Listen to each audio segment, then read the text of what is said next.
Boa noite a todas as pessoas aqui presentes. Hoje nós temos mais um seminário aberto do Instituto Langage, com coordenação Daniel Mar Pérez, sobre psicanálise e filosofia. Então, como toda segunda, quinta-feira de cada mês, nós nos encontramos aqui nesse mesmo espaço. A nossa proposta é ter uma fala provocadora inicial, seguida de uma troca por escrito, oralmente, entre todos os participantes. Então, muito obrigada, Daniel, de estar aqui com a gente. Eu te passo a palavra para apresentar os convidados desse seminário. Boa tarde a todas e todos. É um prazer estar mais uma vez no seminário do Instituto Langage e justamente para poder apresentar o professor Francisco Boca e o professor Eduardo Fonseca, que são os responsáveis de uma pesquisa que derivou num livro no qual eles vêm trabalhando e coletivamente vimos discutindo, tanto no grupo quanto nos seminários que foram realizados aqui, nessa série. E o título do livro, o título do trabalho que eles apresentam é O Método e a Cura, em Sigmund Freud. Então, passo a palavra aos professores Eduardo e Francisco para eles poderem avançar mais um pouco sobre o trabalho que fizeram.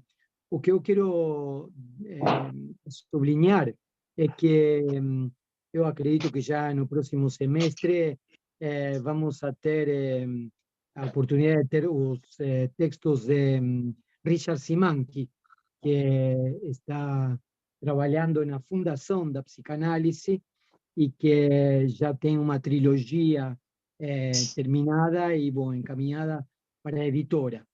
Richard vai apresentar também uma parte do resultado da pesquisa que vai derivar nessa trilogia no próximo mês. Então, agora temos o Eduardo e o Francisco, e o mês seguinte, na segunda quinta-feira do mês seguinte, o professor Richard Simanki falando da fundação da psicanálise. Então, passo a palavra para Francisco, para Eduardo. Acho que é melhor o Eduardo começar, porque ele sugeriu o tema, o título do encontro. Então, gente, boa noite. Boa noite a todos, boa noite a todas. Boa noite, Daniel, Francisco, né, as participantes, as participantes. Na verdade, o título ele já é em si, né, uma provocação que aponta mais ou menos assim, a resolução, né, da questão do livro. A resolução em termos assim de uma pergunta melhor formulada, talvez, né?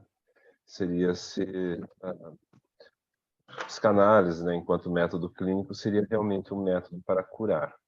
Porque essa palavra, né, cura, foi utilizada por Freud mais ou menos ao longo de toda a obra, ele insiste, né, nessa palavra, mas é uma noção que, como nós dizemos no livro, já vem bastante nuançada, né, na obra dele, inicialmente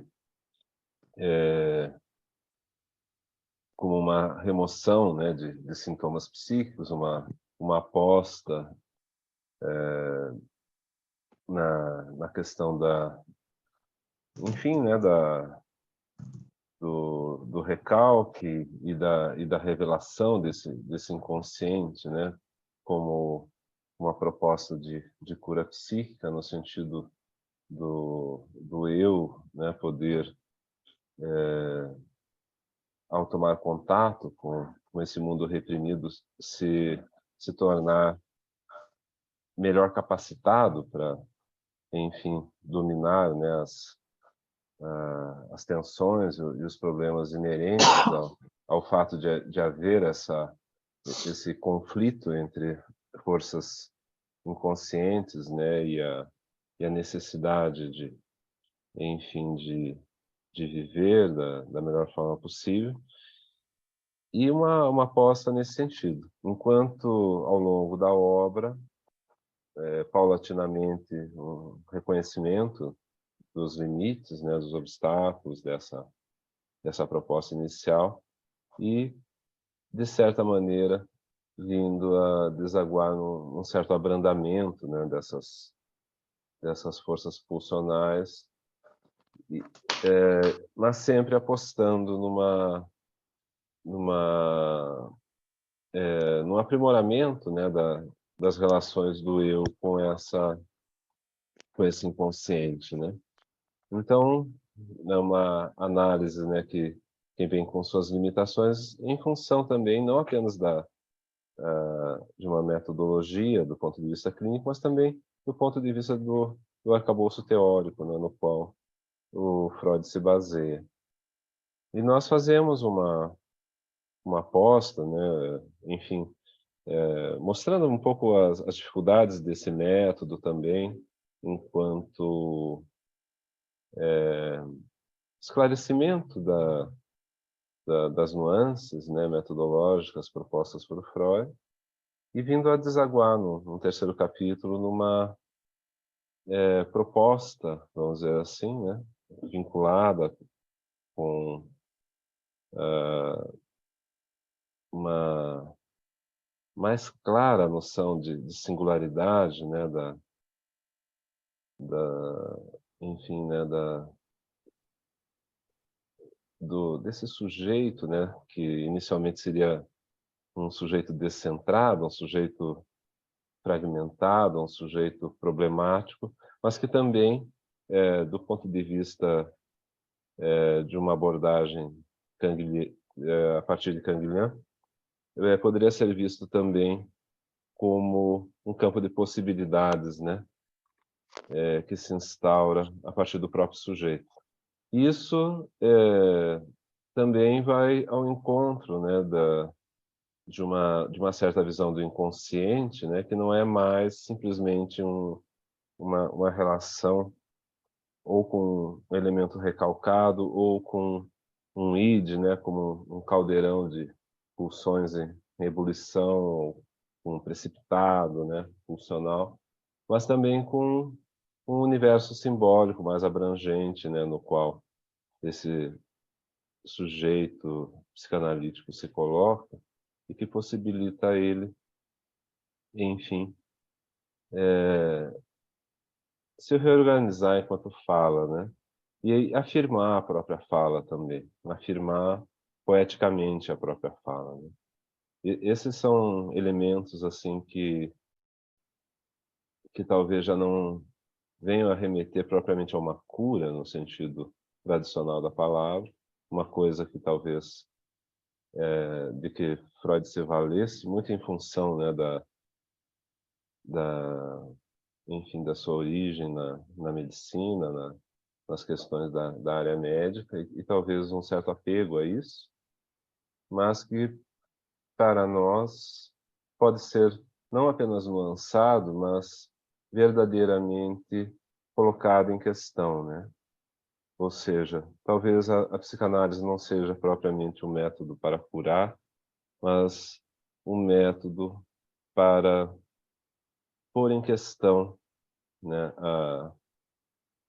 tudo aquilo a que o sujeito se apega e que, de certa maneira, limita a existência, limita as possibilidades de existência. Queria passar, então, imediatamente a palavra ao Francisco.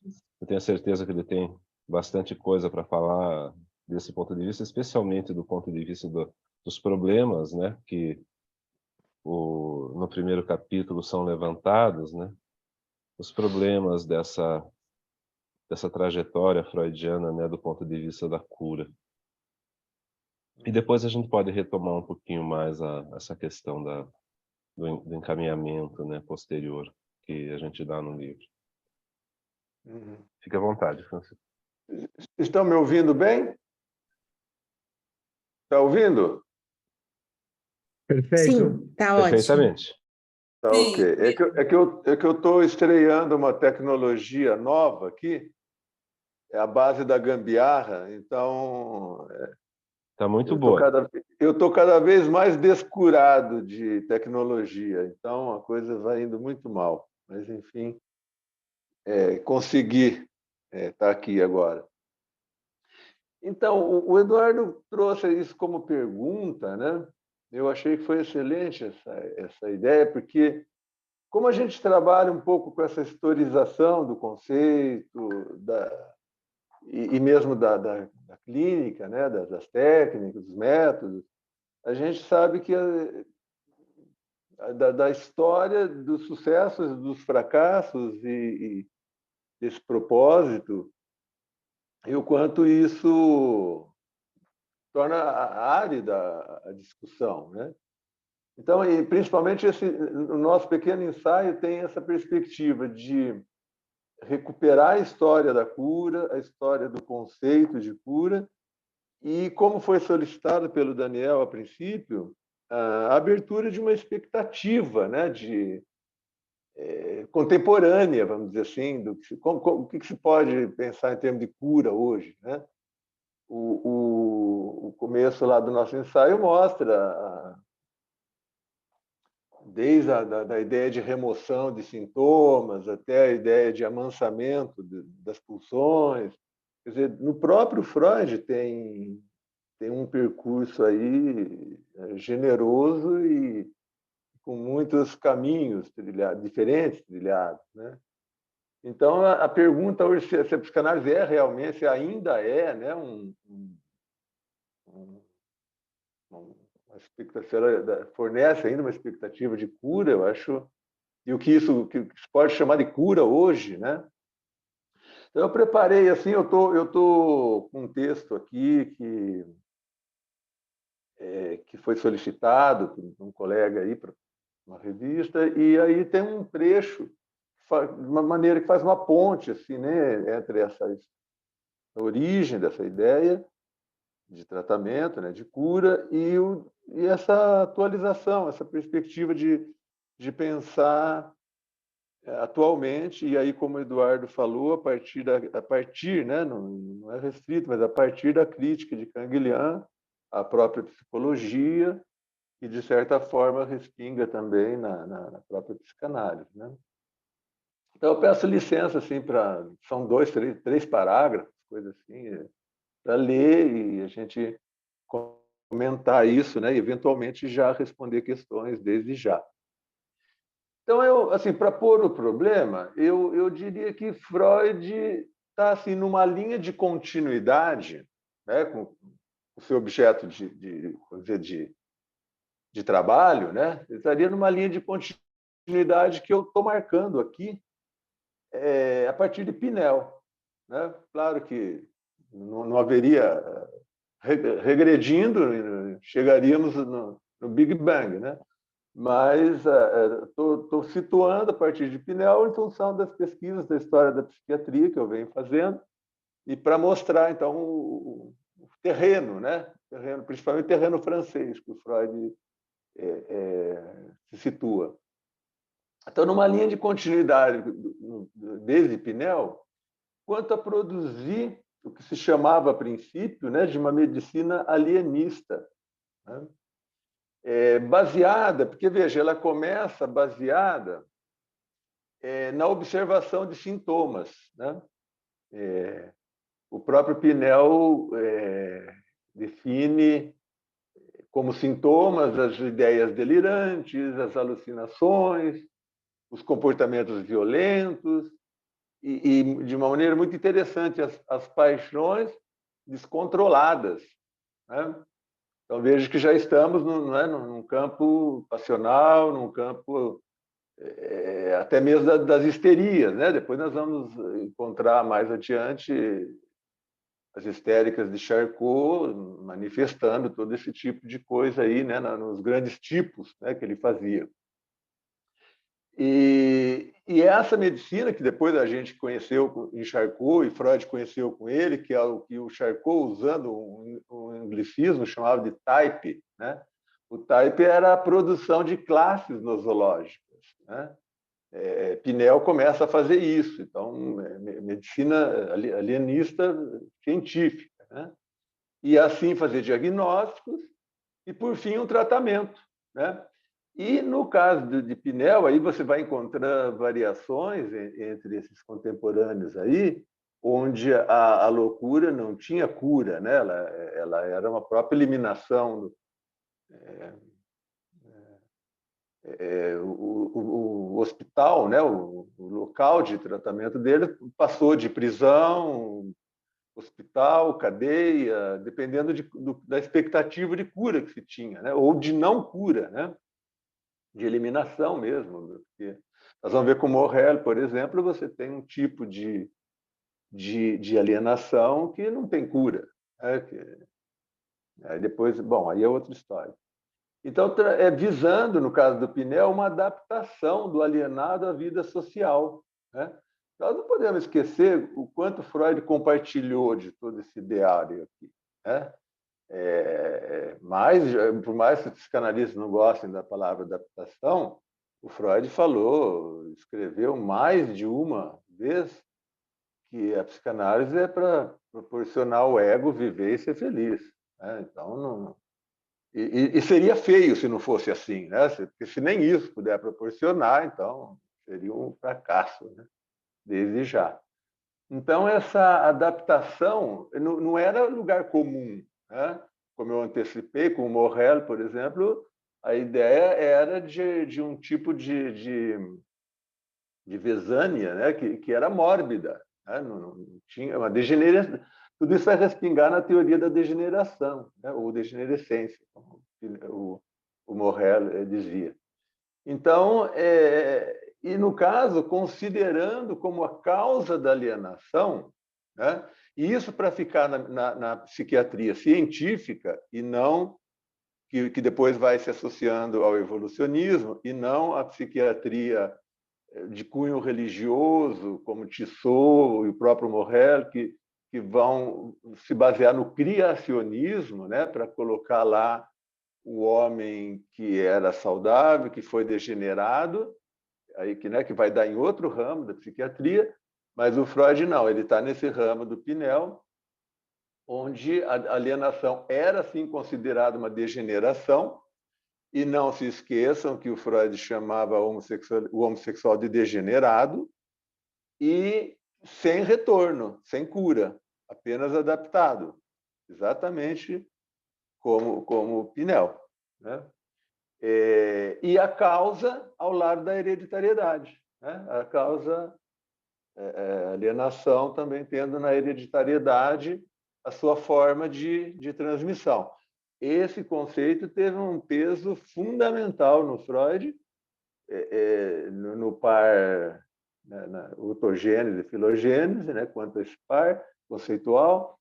Teve um fator fundamental nos conceitos de fixação e regressão, né? Enfim, temos muito que desdobrar, né? Claro que aqui é uma simplificação, mas procurando mostrar essa matriz de Pinel e o quanto dos elementos dessa matriz estão presentes nesse terreno, né? que o Freud vai a Paris e encontra ali, né? Então, a hereditariedade e a degeneração, que era o que o Freud encontrou no seu estágio na Salpêtrière, ele faz semblante, né, para usar um termo do ramo, ele faz semblante de ser contrário, ser crítico, né? Você tem textos dele lá, os chamados pré-psicanalistas, ele vai dizendo contra esse tipo de coisa e, ao mesmo tempo, vai instituindo os conceitos de fixação e regressão, que são os equivalentes que permitem também ancorar, né,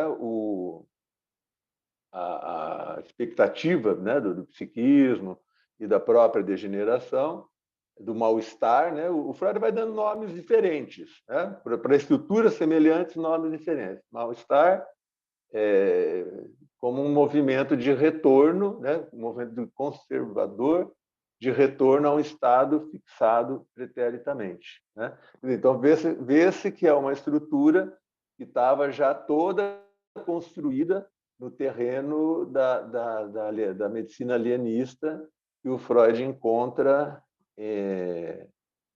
na França, né?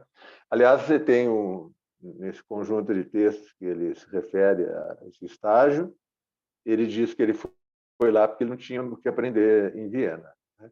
Quem fazia essas coisas de fato, o que não era verdade, né? Porque depois as outras influências dele tem um conjunto de influências inglesas, italianas, alemãs, né? Vienenses principalmente, né? Que não são desprezíveis. Mas o solo é esse, né? O solo francês. Aí até chegar amanhã, Legrand, Charcot, todos esses que foram constituindo esse campo aí, que deu esse arcabouço, né, científico para a psicanálise, né? Implicava nessas condutas aí, nesses procedimentos, né? Embora tivesse muito de especulação, a própria hereditariedade, o Freud nunca criticou por isso, mas até hoje não se sabe exatamente o mecanismo da hereditariedade, e lá também já não se sabia. As possibilidades de intervir, né, nesse processo degenerativo, que eram, então, ou de eliminação da doença, ou de adaptação, né? Ou até mesmo de cura, né? E Pinel é importante não só por... assim, né? Porque quem lê as obras dele sabe por todos esses detalhes científicos, mas vulgarmente, assim, né? Miticamente sabe-se, né? A história das correntes e né? Como ele manda soltar em Bicêtre, né? Quando ele manda soltar os alienados, né? E isso isso dá o tom da cura, do que ele entendia por cura.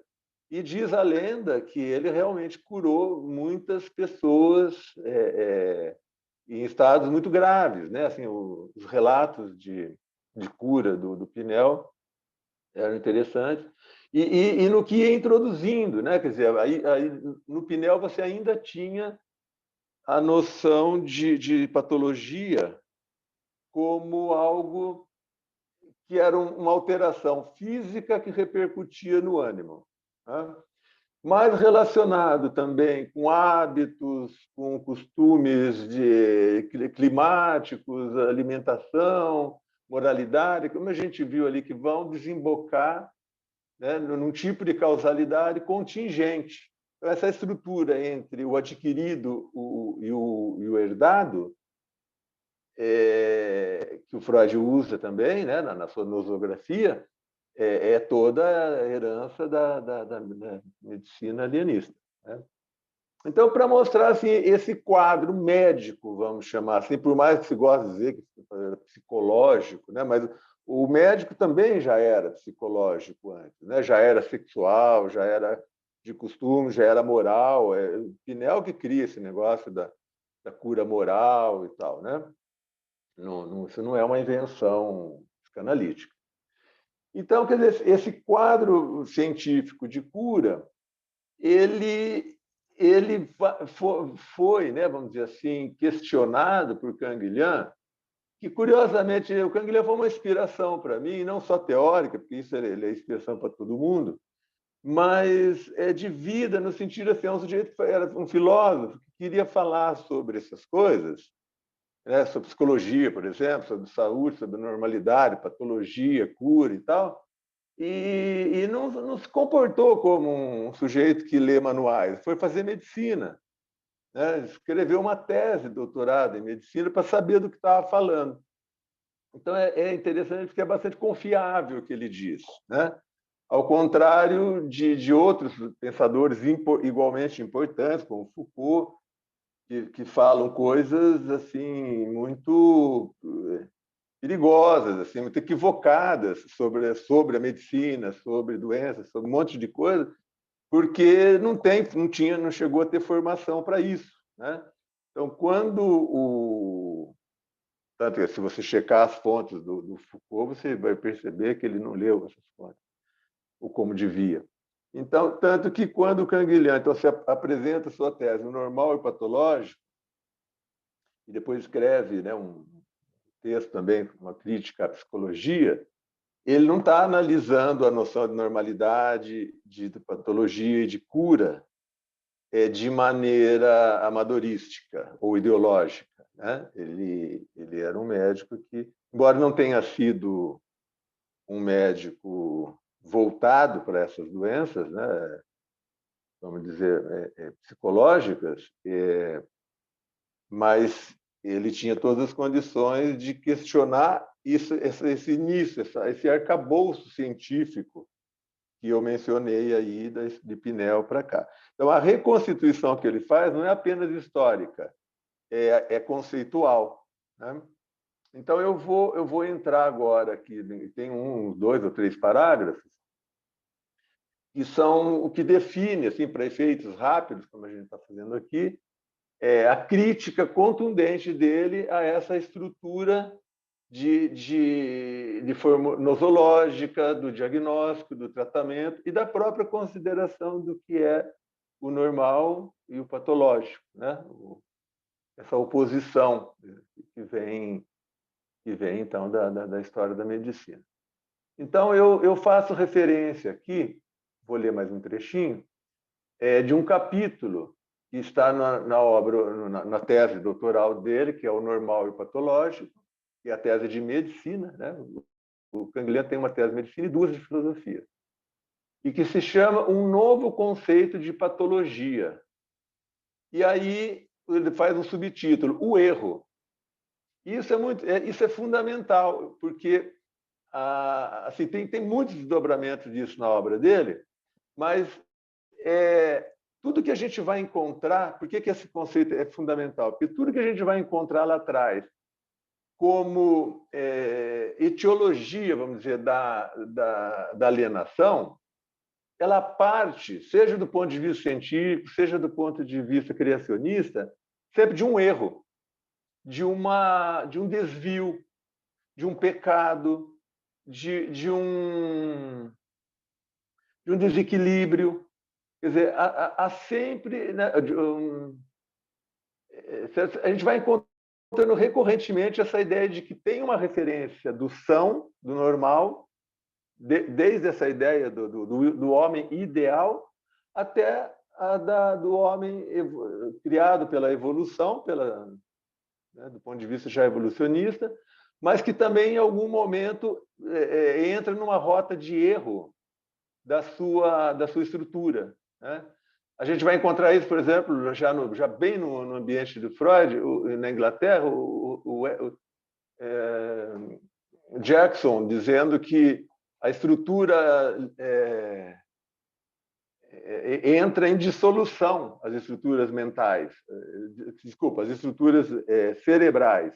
Por quê? Porque tem um processo evolutivo que vai implantando cada uma dessas instâncias cerebrais e, consequentemente, mentais, e há um processo dissolutivo de degeneração. Então, as funções mais antigas, que já deveriam ter sido superadas, substituem as mais atuais, que deveriam ser as que administram o sistema todo, né? Isso é Jackson, né? Um inglês contemporâneo de Freud. E aí já adepto do associacionismo, positivismo, já tem outros final do século XIX, né? Já tem outros recursos teóricos aí. E até então, desde, né, lá de Tissot, Pinel, todo o século XVIII até aqui, tem sempre essa ideia que o Canguilhem está indicando de que a loucura é um erro, né? De que a doença é um erro. O que não é normal, o que não estava na origem, então passou por esse desvio. Então você vai encontrar em cada autor essa gama de vocabulários aí, né? Dissolução, desvio, erro, pecado, dependendo da composição de cada um, né? Então, o Canguilhem escreve esse capítulo, chama Um Novo Conceito de Patologia. Aí, 2 pontos, o erro, né? Então, nesse capítulo, o Canguilhem introduziu pelo menos 2 argumentos críticos. Ele problematizou o critério.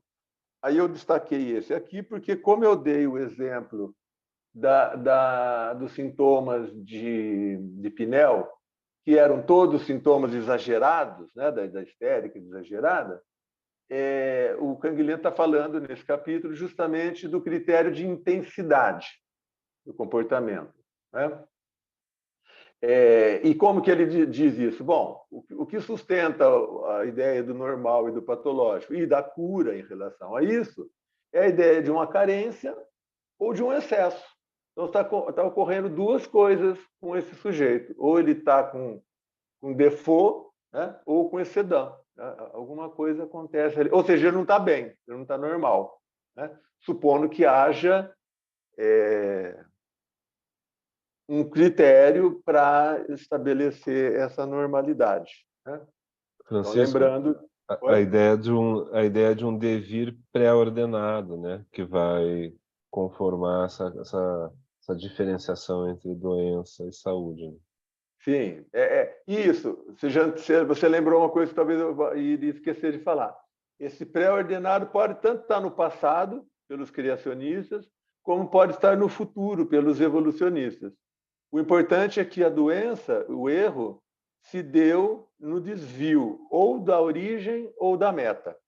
Então, você vê que nem os evolucionistas, nem os criacionistas fugiram desse enquadre, né, de uma pré-formação, um tipo de pré-formação, né? Enfim. E aí, aqui o Canguilhem já está falando de posse, né?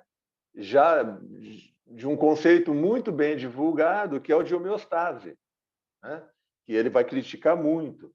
Um conceito igualmente muito bem elaborado de Claude Bernard, que é o de meio interior, que ele também vai criticar muito. Então, são todos conceitos que dão referência, já no final do século XIX e começo do século XX, dão referência para essa ideia do normal e de como se lida com esse normal para restaurá-lo quando a intensidade estiver desequilibrada, ou em carência ou em excesso, né? Então, isso utilizado para distinguir a saúde da doença. A partir desse critério, caberia ao paciente diagnosticado esperar da intervenção médica um tipo de compensação do desequilíbrio perdido, do equilíbrio perdido, né? Aí tem, né, uma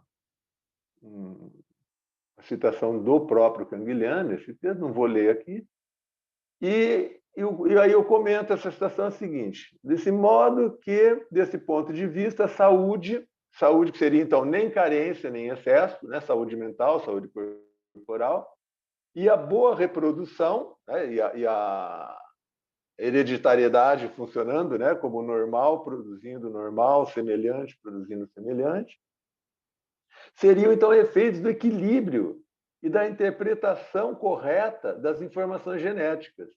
Enquanto a doença é a anomalia, embora a anomalia seja diferente da doença, seriam efeitos do desequilíbrio e da má interpretação das informações, né? Então, sempre nesse campo lá como ele indicou no título, do erro, né? Bom, agora eu entro na última parte e vou ter que dar um salto aqui, né? Então, vamos dizer que estaria na ordem da solução, né? Até aqui o Canguilhem está fazendo a crítica. Aí tem a sua solução. E eu, Eduardo, Oswaldo, temos discutido muito essa formação do Canguilhem, inclusive as raízes nietzschianas dele, de como que ele elabora e vai dando consistência a essa noção de normatividade. E vocês logo... Bom, normatividade biológica, quem ouviu falar de Canguilhem sabe, esse é o conceito-chave dele. É um conceito que recupera um tipo de vitalismo, um vitalismo racional, um vitalismo, né, sem misticismo, né?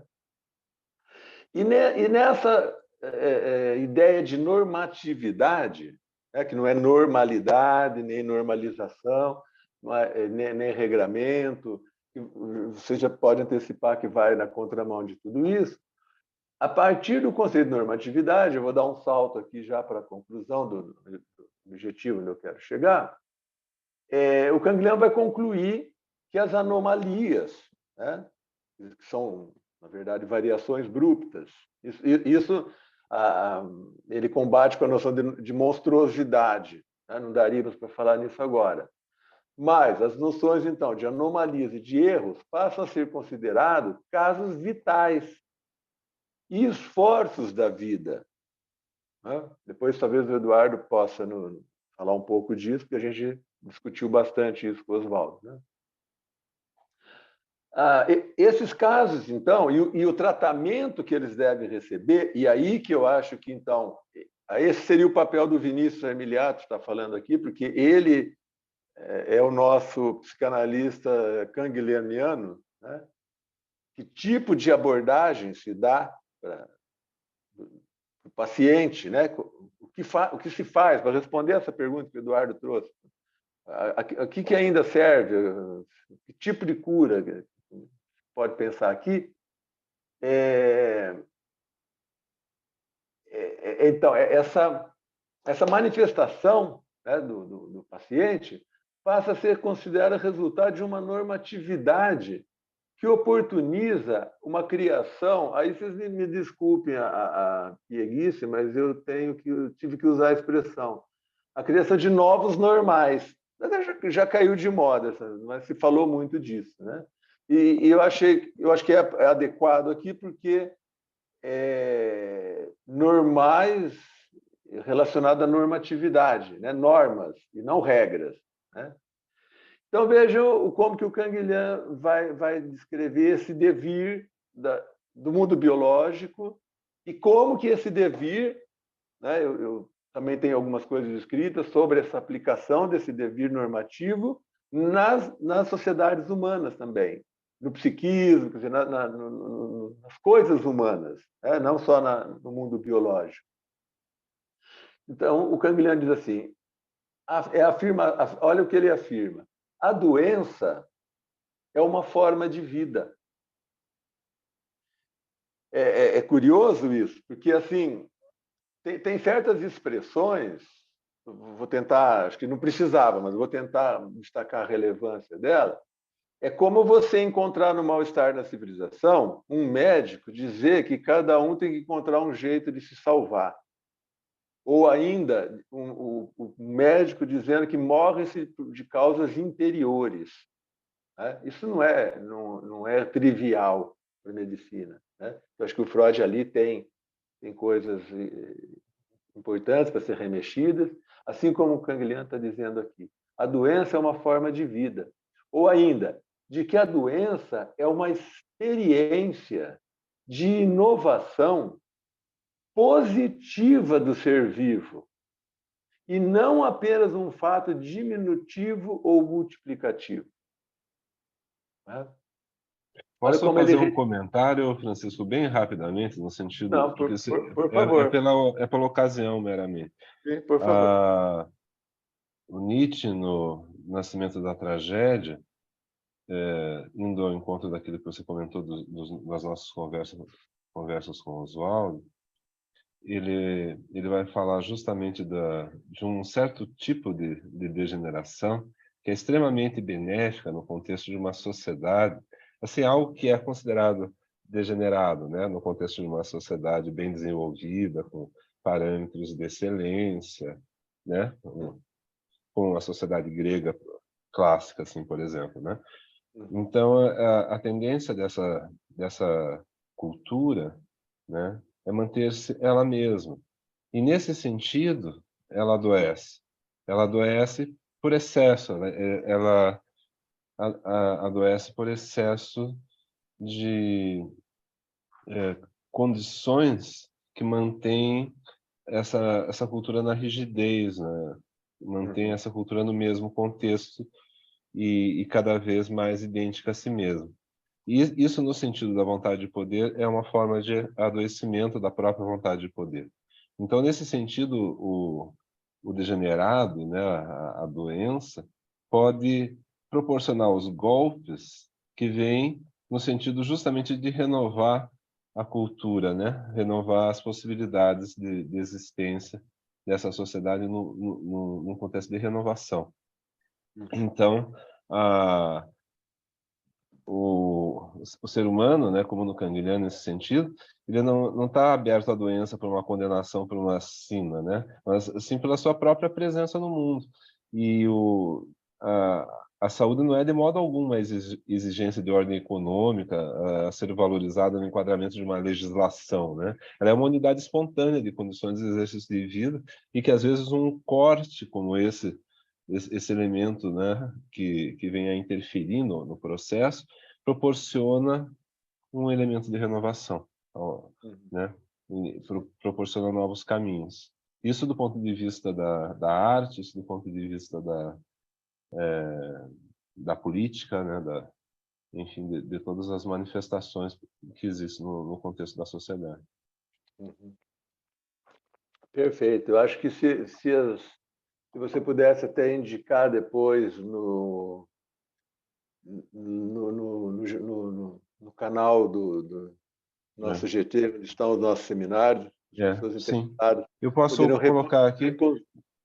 É interessante poder reconstituir, né?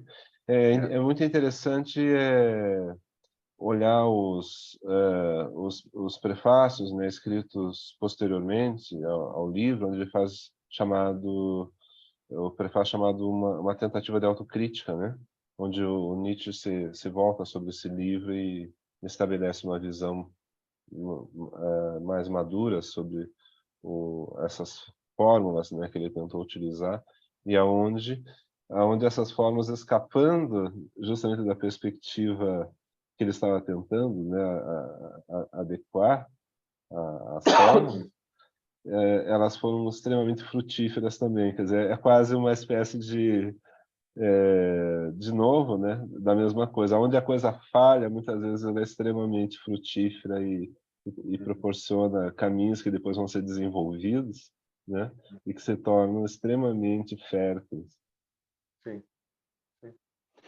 E o que coroa, assim, vamos dizer, a ideia desse desvio fértil, né, dessa variação fértil da normatividade, que é normatividade é desvio de norma, né? O Canguilhem conclui, então, dizendo que a doença é a emergência de uma nova ordem vital. Olha como fecha, né? Sintetiza o que você acabou de dizer aí sobre o ponto de vista nietzschiano em relação à degenerescência, às anomalias, etc. Né?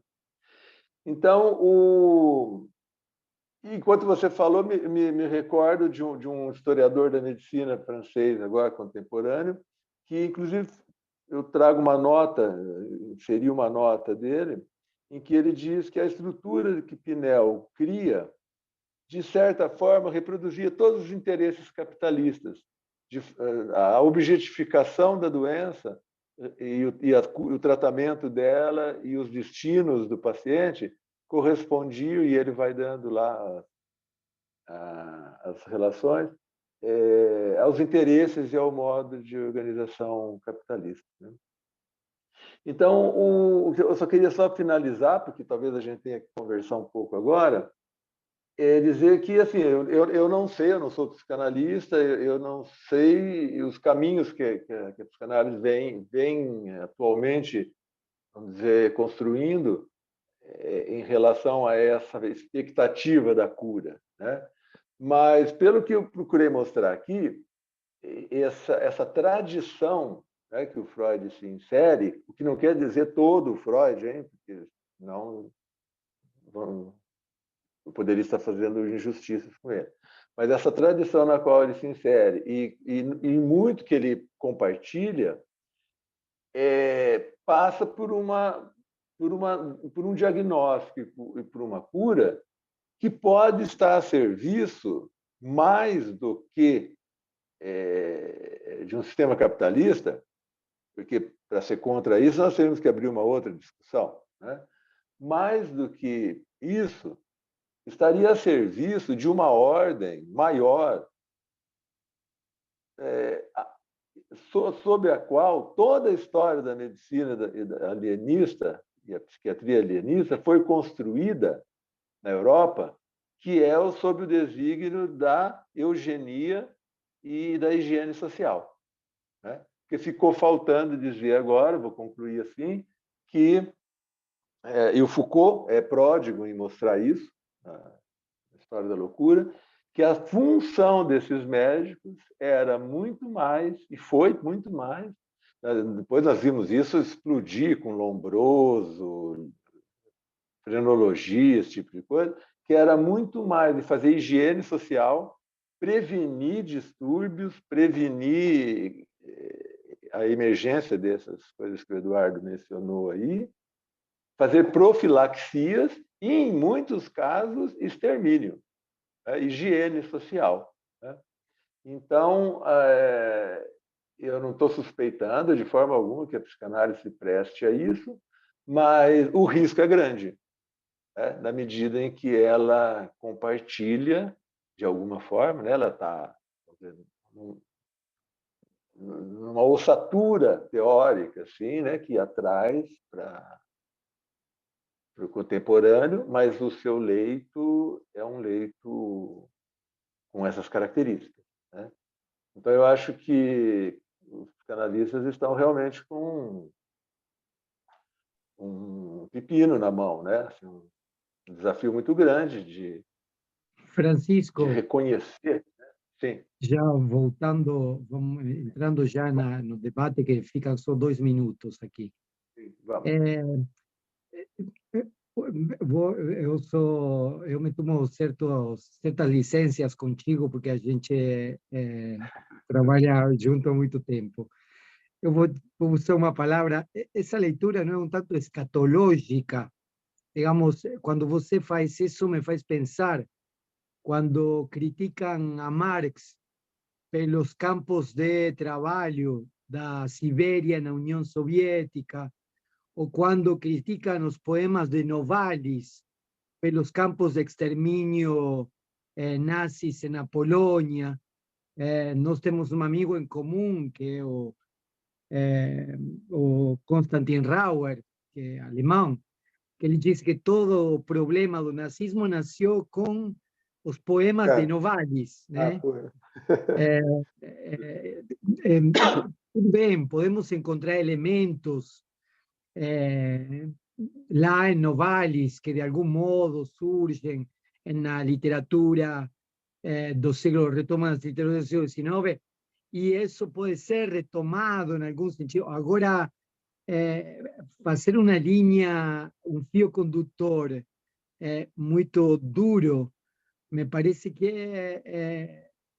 é atribuir assim uma espécie de necessidade inevitável a noções de origem que invariavelmente conduziriam a um resultado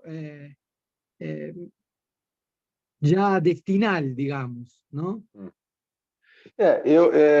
Não, eu acho que é interessante você ter radicalizado, assim, ter jogado a coisa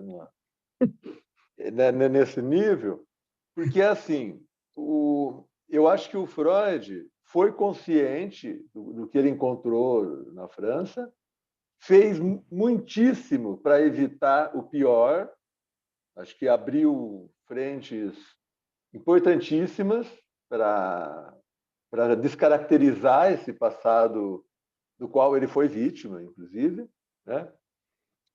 Só que o que justifica a minha intervenção não é culpabilizar o autor, porque, assim, tem uma advertência, isso é outra coisa que eu aprendi com o Canguilhão. O Canguilhão faz uma advertência da seguinte maneira, só vou dar o exemplo para não ter que explicar o contexto todo. Ele diz assim, os 3 cientistas laureados, médicos franceses, que conseguiram explicar o mecanismo da variação na dupla hélice, nos anos 60, acho que foi 66, 67, os 3, vocês conhecem, né? François Jacob, Monod, Luoff e tal, escreveram livros importantes sobre isso aí. Cada um dos livros deles tem vários seus capítulos, tem capítulos que continuam, tem o título nos capítulos que chamam A Cópia e o Erro. Canguilhem fica indignado com isso. Ele fala, como é que alguém que explica a variação abrupta pode chamar uma variação abrupta de erro? Pode continuar chamando. Isso pode ser um erro, um vício de linguagem. Porque o sujeito, quando começou a estudar biologia, com 15 anos, já ouvia falar em erro. Quando ele descobre que não existe erro na reprodução celular, ele faz uma puta revolução, porque ele explicou, toda forma de vida tem direito à dignidade, à existência. Né? Só que quando ele vai explicar a variação, ele chama de erro de novo, e põe no livro, que vira best-seller. Né? Então, o Canguilhem falou, olha, preciso tomar cuidado, porque a eugenia é uma ideologia que está sempre por trás né, vamos jogar lá, no europeu. Né? Eles trouxeram para cá também, mas está sempre na ciência europeia. Então, quando eu faço essa vinculação do Freud, não é de forma alguma para vinculá-lo a esse passado tenebroso que a psiquiatria teve. Quem leu Foucault sabe, né, o que ela fez. Eu acho ao contrário, o Freud humanizou, se essa é uma boa expressão, ele humanizou, ele quebrou certas estruturas, mas ele não está fora desse enquadramento, como eu mostrei lá, né, porque é a regra do jogo. O médico fazia nosografia, fazia espécies. O Freud o tempo todo. A maioria não funciona, mas ele tenta dizer o que é uma histeria, o que é uma perversão dessa ou daquela ordem, não sei o quê. Ele também faz classificação e faz medicina de espécies, como se fazia. Né? Então, eu acho que é só a atenção que o psicanalista tem que ter não é a de repudiar Freud, porque talvez ele possa ser um eugenista. Não. Ou um higienista, ou um adaptador de pessoas, ou qualquer coisa assim. Mas é porque na sua obra, no seu entorno, na sua formação, quem vai estudar isso vai encontrar. Né? Você pode imaginar o maior 3 ensaios sobre sexualidade, como ampliou o campo da discussão, e, no entanto, ele chamava, como Havelock Ellis, o Krafft-Ebing chamava de inversão, porque era assim que eles chamavam. Vai chamar hoje um sujeito de invertido para você ver o que você leva, a invertida que você leva. Leva uma invertida. Leva uma invertida. E o Freud escrevia isso, é o invertido. Por quê? Porque tinha uma ordem. Aí tinha o princípio evolucionista ali, dizia que quem não ia para a procriação era um invertido. Quer dizer, o Freud foi o cara que manteve essa estrutura, porque isso era o que ele aprendeu com os professores dele. E, ao mesmo tempo, introduziu a abertura da vida afetiva das pessoas para um campo sem limites. Né? Então, nós não podemos desconsiderar isso sob pena de estar... Eu entendo, viu, Francisco, que inclusive o Freud caracteriza essa posição que eu mencionei de uma interferência abrupta, né, no sistema da cultura que proporciona justamente essa renovação, inclusive numa velocidade vertiginosa, né? O campo de possibilidades aberto pelo Freud, a gente está discutindo isso aqui, né?